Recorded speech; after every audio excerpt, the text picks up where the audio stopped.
Good morning. It's Elsie. I hope you got to see the eclipse.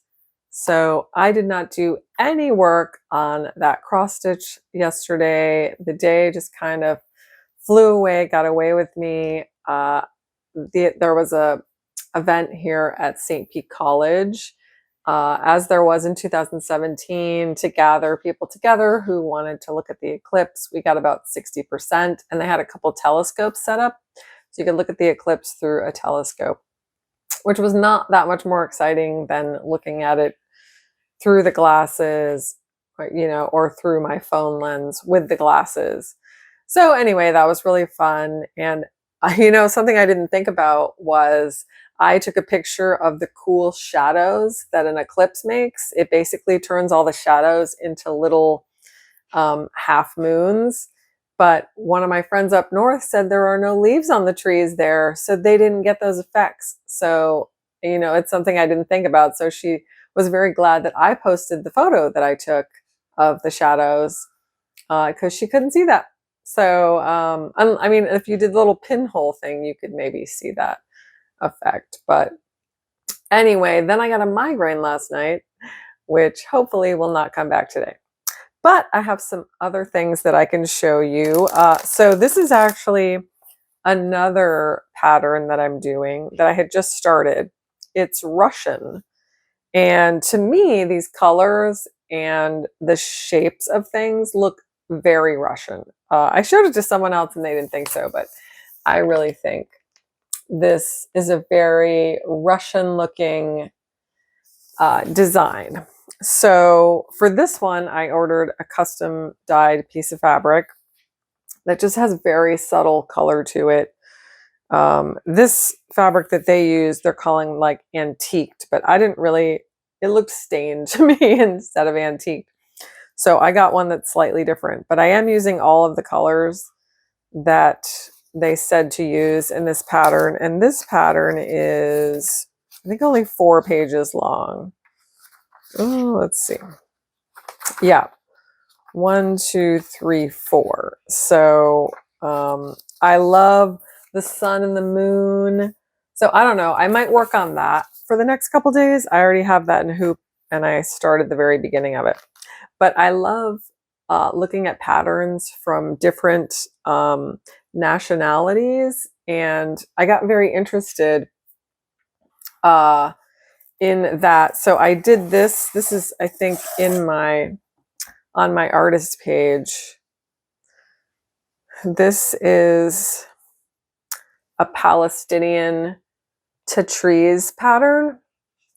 And Palestinian to trees is very interesting because I meant to look this up, but it was added to the UNESCO list of, like,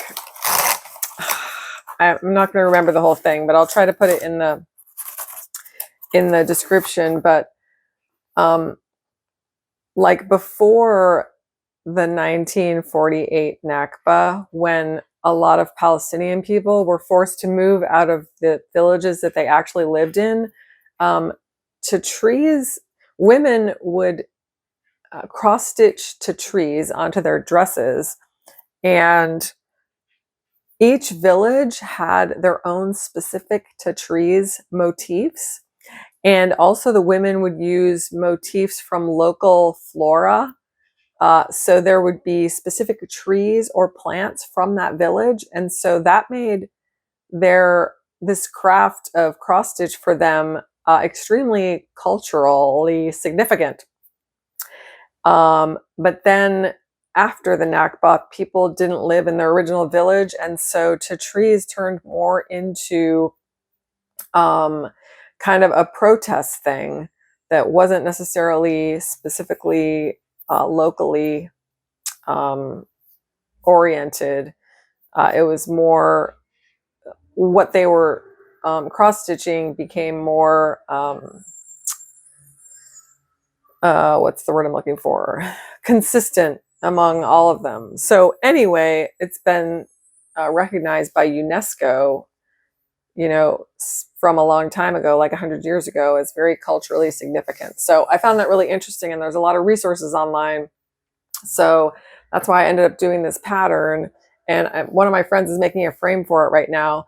But so that kind of got me off on a tangent. Then I found this Russian design, and I just am really interested. And when I went to Mexico when I was in high school, I bought a dress that had cross stitch on it. So in many different cultures, they've used cross stitch just as part of their ethnic arts, you know, and my family did too here in America. So, and I told you about samplers, which is how girls back in the day in America would learn numbers and letters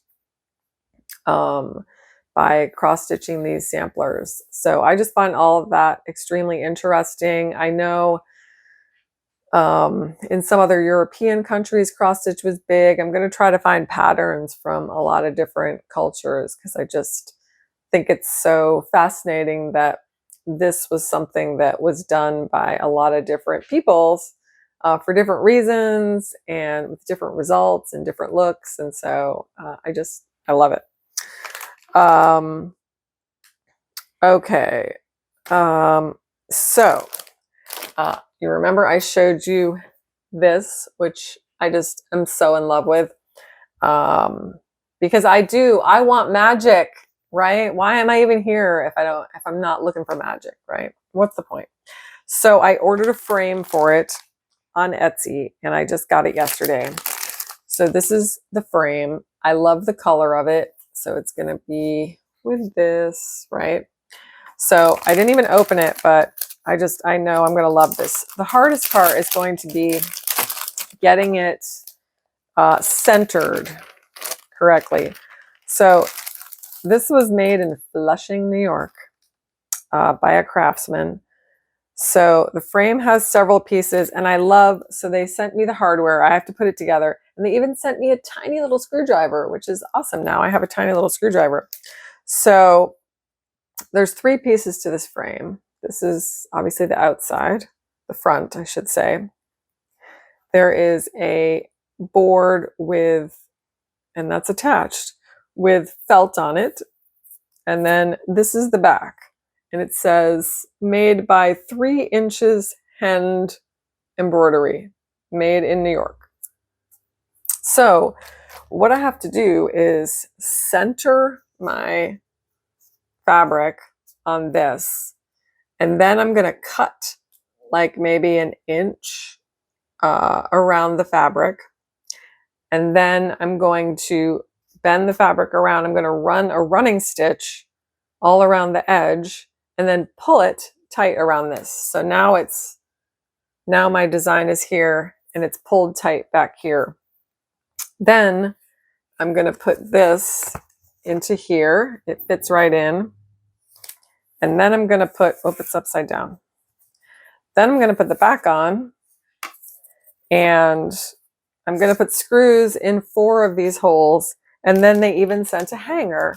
And so, whoops. Okay. And then I'm going to put the hanger up here. So I'm really excited. This looks so nice. And it was like 20 bucks. And it's just so easy, which is why I want to do more like round patterns, because then I can get these easy, beautiful frames to put them in. So I'm terribly excited about that. And I'm going to have to sit down sometime and really, like I said, the hard part is just going to be getting it centered and cutting around it. And then after that, it's just putting it together. So totally psyched about that. If you're interested in that frame, if you do any needlework, let me know and I will put a link to it. Again, any other questions you guys have, you can put in the comments on this video or just respond to my emails. I think that's it for today. I'm definitely going to do some cross stitch later tonight on one of the 2 things I'm working on. And I will show you that progress tomorrow. So I hope you have a great day. I hope your heart is full from seeing the eclipse, and I will see you again soon.